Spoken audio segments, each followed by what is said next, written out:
Shalom, salam sejahtera untuk kita semua. Memperkenalkan, nama saya Yusuf Yando, mahasiswa program studi ilmu keperawatan Fakultas Kedokteran Universitas Cendrawasih. Nah, di sini saya akan menjelaskan anatomi fisiologi sistem perkemihan. Apa yang kalian ketahui tentang sistem perkemihan? Sistem perkemihan adalah suatu sistem di mana terjadi proses filtrasi darah sehingga darah bebas dari zat yang tidak digunakan lagi oleh tubuh itu sendiri. Dan zat-zat tersebut akan larut dan dikeluarkan melalui urin. Nah, adapun organ-organ sistem perkemihan yang terdiri dari yang pertama ginjal, ureter, dan yang ketiga vesika urinaria atau kandung kemih, dan yang terakhir adalah uretra.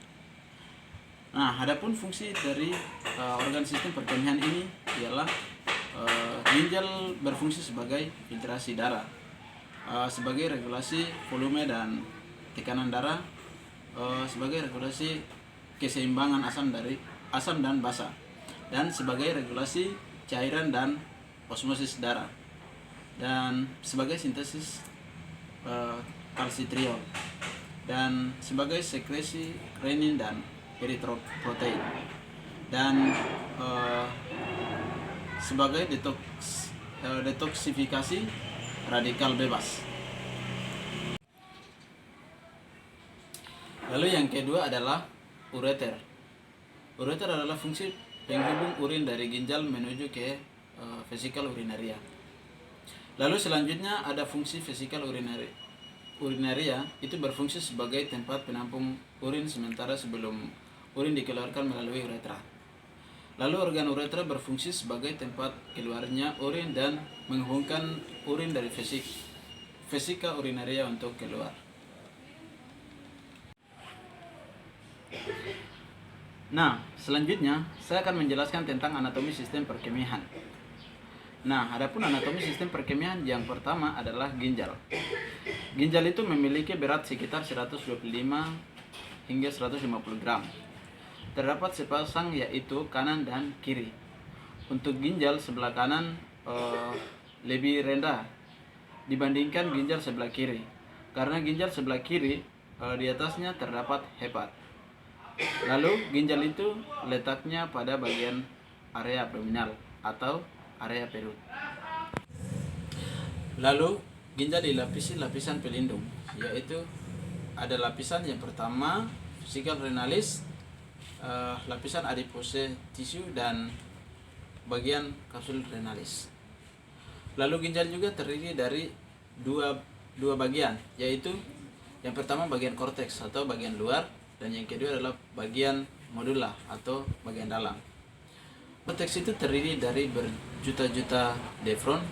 Lalu pada bagian medula itu terdiri lagi dari beberapa bagian, yaitu ada bagian pyramid, bagian calyx major, dan bagian calyx minor dan pelvis.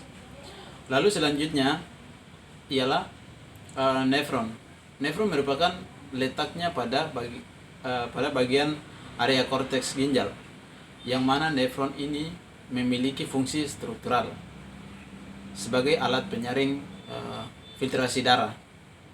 Kemudian nefron juga terdiri dari beberapa bagian, yaitu ada bagian glomerulus, bagian kapsul Bowman, dan bagian tubulus. Bagian tubulus itu juga terdiri dari beberapa bagian, yaitu tubulus proksimal, tubulus distal, dan tubulus lengkung Henle.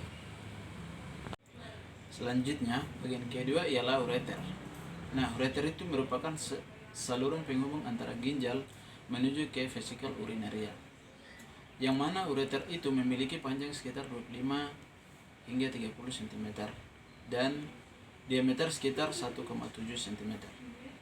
Nah, ureter juga dilapisi dari beberapa lapisan, yaitu lapisan mukosa, lapisan muskularis, dan lapisan serosa.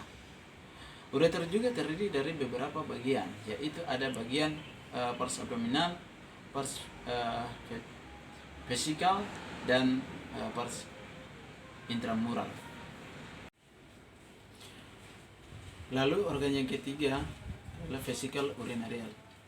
Nah, vesikel urinarial merupakan kandung kemih yang berfungsi untuk menampung urin sementara sebelum dikeluarkan melalui uretra. Vesikel urinarial ini dapat merampung air sebanyak 500 cc, lalu memiliki kapasitas maksimal sekitar 700 sampai 800 cc untuk merampung urin. Lalu vesika urinaria dapat mengembang dan mengempis seperti balon. Lalu organ yang keempat adalah uretra, yang mana uretra ini pada wanita itu lebih pendek dan lurus, yang dimiliki panjang sekitar 3 sampai 4 cm. Lalu untuk pria lebih panjang dan berkelok, memiliki panjang sekitar 18 cm. Nah, selanjutnya saya akan menjelaskan bagaimana cara filtrasi darah yang dilakukan oleh ginjal. Proses pembentuk urin itu dimulai dari filtrasi glomerulus, lalu akan masuk ke proses reabsorpsi tubuli, dan yang terakhir ialah sekresi tubuli. Nah, yang pertama adalah filtrasi glomerulus, merupakan proses penyaringan besar-besar yang mana paling banyak disaring berupa protein, yang dimulai dari kapiler glomerulus akan masuk ke kapsul Bowman. Nah, pada proses penyaringan cairan tersebut harus melewati 3 lapisan, yaitu yang pertama membran glomerulus, kemudian membran basah, dan lapisan dalam kapsul Bowman. Bagian dari glomerulus, zat yang dihasilkan berupa air, asam lemak, dan glukosa.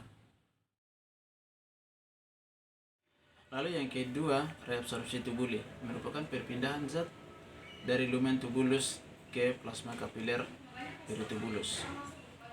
Bagian dari proses reabsorpsi tubulus adalah 99%. Plasma akan disaring kembali, proses akan dilakukan pada bagian tubulus proximus, tubulus lingkung, Hanle, dan juga tubulus distal. Lalu yang ketiga yaitu proses terakhir, yaitu berupa sekresi tubuli, yang mana proses tubuli ini merupakan perpindahan zat dari dinding tubuli menuju ke lumen tubuli. Nah, pada saat sekresi tubuli akan menghasilkan zat berupa kalium, amoniak, kalsium, dan asam lemak. Itulah proses dari pembentukan urin. Lalu urin tersebut akan masuk menuju ke bagian vesika urinaria. Nah, sekian dari penjelasan saya tadi, dapat kita simpulkan bahwa sistem perkemihan itu terdiri dari organ-organ seperti yang pertama ginjal, lalu ada ureter, kemudian yang ketiga adalah menuju ke vesika urinaria atau kandung kemih, dan yang keempat adalah uretra sebagai tempat pengeluaran urin. Lalu adapun tempat pembentukan dari urin, yaitu terdiri lagi dari ada 3 bagian. Yang pertama adalah filtrasi glomerulus, dan yang kedua reabsorpsi tubuli, dan yang terakhir adalah sekresi tubuli. Nah, itulah video saya tentang anatomi fisiologi daripada sistem perkemihan. Jika rekan-rekan ingin bertanya, silakan isi di kolom komentar, ataupun saran dari kalian semua, silakan isi di kolom komentar. Terima kasih, jangan lupa like, komen, dan subscribe.